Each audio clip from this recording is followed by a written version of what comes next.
শুভ সকাল। আহ, আজকে যে বিষয় নিয়ে আমি বলবো সেটা হলো স্টক মার্কেট, শেয়ার বাজার। শেয়ার বাজার 26,000-এ উঠেছিল, এখন 22,000, 22,890, 92। এই লেভেল থেকে বাজার কিন্তু আবার উপরের দিকে যাওয়ার একটা প্রবণতা লক্ষ্য করছি। আমি অনেক দিন ধরেই বলবো বলবো বলে ভাবছিলাম যে শেয়ার বাজারে এই সময় বিনিয়োগ আমার মনে হয় লাভজনক। আমি কতগুলো স্টক সম্পর্কে বলছি। আমি যদিও সেবি রেজিস্টার্ড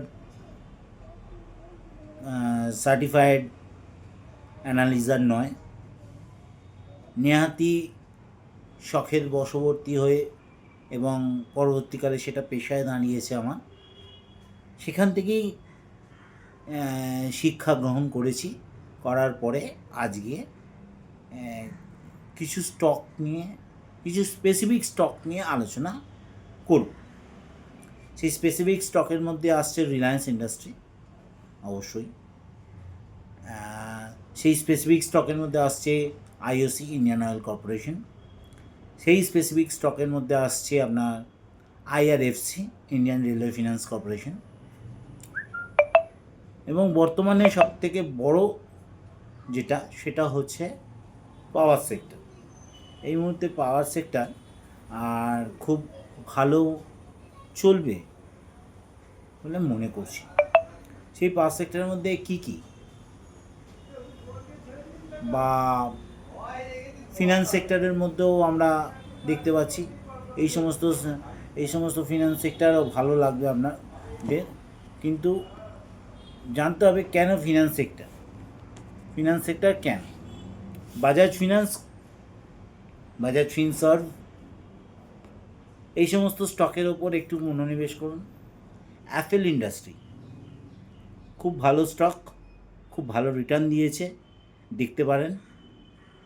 আর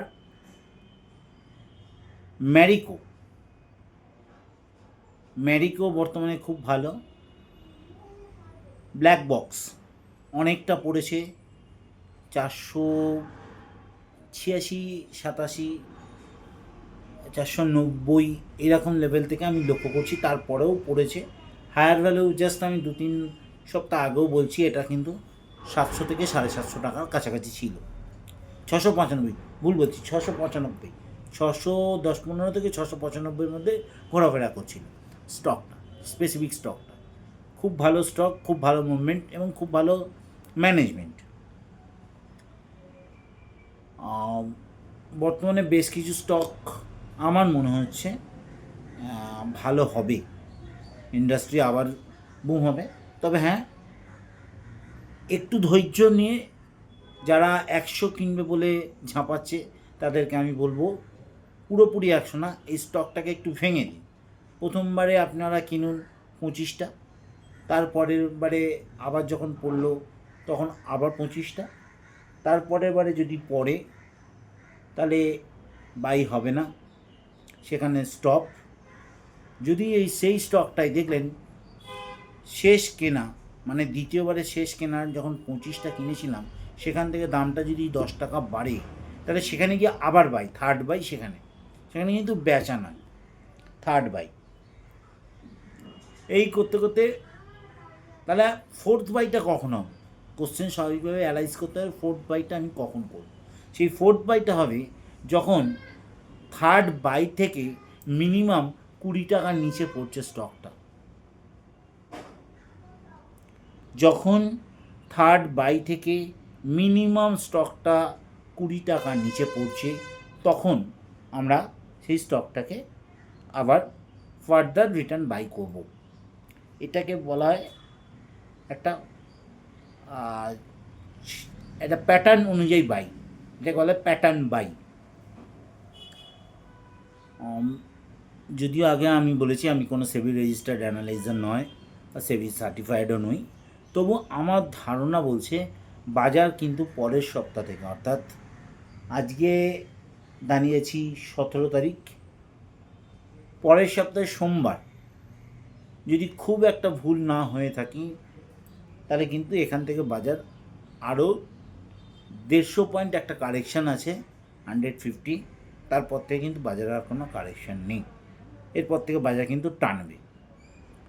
তাহলে বন্ধুরা, পরের সপ্তাহের জন্য আমি কতগুলো স্টক একটু আপনাদেরকে জানিয়ে রাখছি, দেখতে পারেন। স্টকগুলো ভালো মোমেন্টাম বাইয়ের জায়গায় দাঁড়িয়েছে।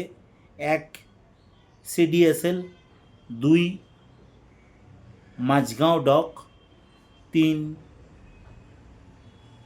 হচ্ছে আপনাদের ম্যারিকো, 4 অ্যাপেল ইন্ডাস্ট্রি।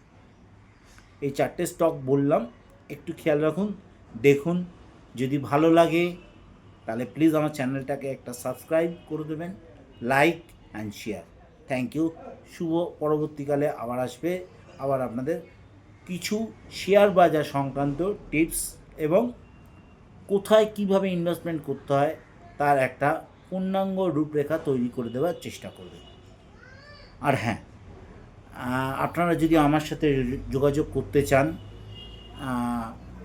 তাহলে আমার ফোন নাম্বারটা হচ্ছে 9051084948। এই নাম্বারে যোগাযোগ করতে পারেন। ধন্যবাদ। চ্যানেলটাকে লাইক, সাবস্ক্রাইব এবং শেয়ার অতি অবশ্যই করবেন। ভালো থাকবেন সবাই।